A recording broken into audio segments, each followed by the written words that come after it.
Olá! Olha só que interessante. A gente lê na Bíblia que Ana, a mãe do profeta Samuel, teve 7 filhos. Mas será que foi isso mesmo? Hoje a gente vai mergulhar fundo e tentar desvendar esse mistério bíblico. Então, a grande questão é essa. Ana teve mesmo 7 filhos? É isso que vamos investigar agora. E a origem de toda essa dúvida está bem aqui, nesse versículo. É uma parte do Cântico de Ana, uma oração de pura alegria. E ali diz com todas as letras que a estéril deu à luz 7. Parece bem claro, né? Mas será que a história é tão literal assim? Pois é, para resolver esse quebra-cabeça, a gente não vai precisar de uma calculadora, mas sim de uma lupa de detetive literário. A chave está toda no tipo de linguagem que Ana usou. Sabe, é super importante a gente entender o contexto aqui. Ana não estava preenchendo um formulário do censo, né? Ela estava cantando. Era um cântico de gratidão, de alegria transbordante. E naquela época, expressar emoções gigantescas assim se fazia com poesia, com música. Não era sobre ser literal, era sobre expressar a alma. E o Cântico de Ana não é um caso único, de jeito nenhum. Isso faz parte de uma tradição muito forte na Bíblia. É só pensar. Miriam cantou depois de atravessar o Mar Vermelho, Moisés também, até Maria e Isabel lá no Novo Testamento. Todas essas figuras usaram a poesia para expressar o que sentiu.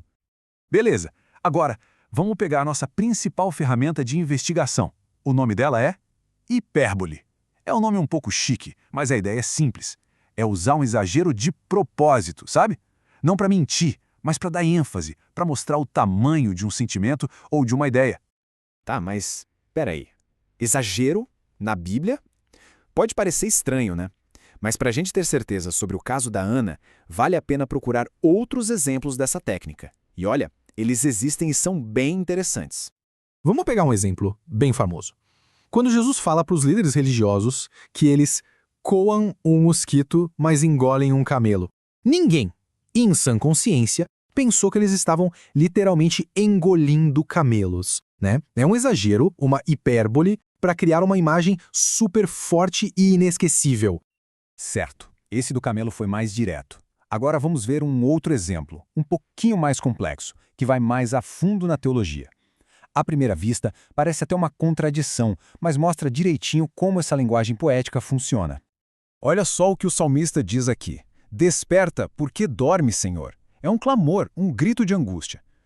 Mas parando para pensar, isso quer dizer que Deus literalmente dorme? Que ele tira uma soneca? Fica cansado como a gente?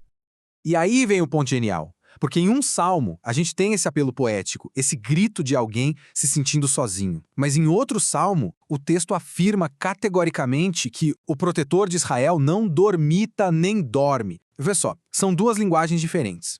Uma é a poesia que expressa o sentimento humano na sua forma mais crua. A outra é uma declaração teológica, um fato da fé. Então, chegamos ao ponto-chave. Se a gente já entendeu que a Bíblia usa essa linguagem poética, o que acontece se a gente aplicar essa mesma lente ao Cântico da Ana? Chegou a hora de juntar as peças e resolver o mistério. A pergunta agora fica bem específica. Ok, o Cântico é poesia. Mas será que no mesmo livro, no livro de Samuel, existe algum trecho que seja mais histórico, que nos dê a contagem literal dos filhos de Ana?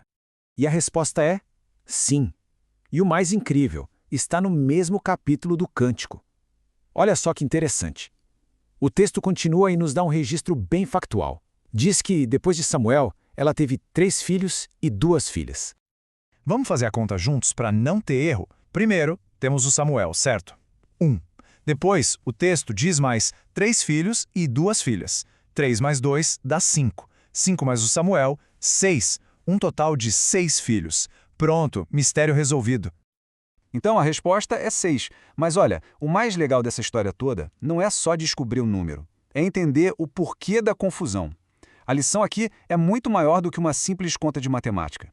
Mas então, por que ela usou o número 7? É que, na cultura daquela época, o número 7 era especial. Ele simbolizava perfeição, algo completo, total.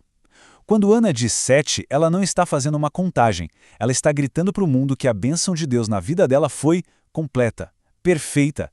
Era a forma mais poderosa que ela tinha de expressar aquela alegria que não cabia no peito.